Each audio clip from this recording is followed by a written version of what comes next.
It's Thursday the 29th of August. It's the last sitting day of a session, and we're trying out doing this briefing from the tiles.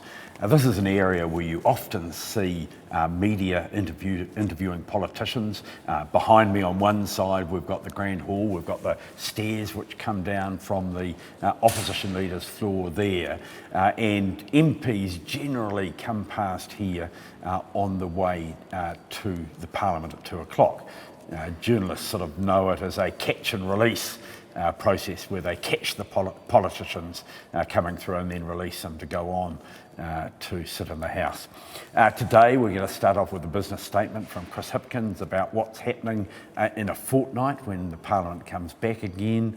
Then we go on to questions. Paula Bennett to the Prime Minister about whether the Prime Minister stands by all her government's policies and actions. On a Thursday, it's pretty unusual for the Prime Minister to be there, or the Leader of the Opposition, and today numbers are likely to be slightly down because I know that a number of members are at the tangi for Peter Paraone, who was a former Member of Parliament, a thorough gentleman, respected by all sides. So numbers could be down a little bit today.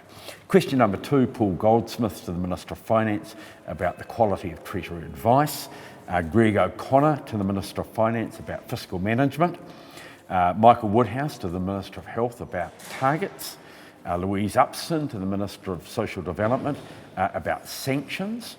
Jan Tinetti to the Minister of Education about children's wellbeing in schools. Chris Bishop to the Associate Minister of Transport about whether she stands by her policies, actions and statements. David Seymour to the Minister of Police about the gun buyback scheme. Chloe Swarbrick to the Minister of Education about the governing arrangements for vocational education going forward. Shane Retty to the Minister of Education about the vocational education reforms as well.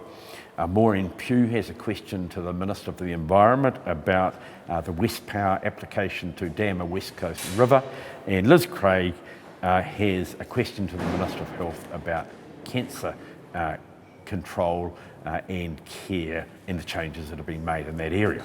We'll then go on to legislation. We've got the first reading of the Vocational Education and Training Reform Amendment Bill in the name of Chris Hipkins. That will run for 2 hours, and then we will go on to another session on the appropriation bill, the committee stages. This is sort of like a line by line discussion of this year's budget.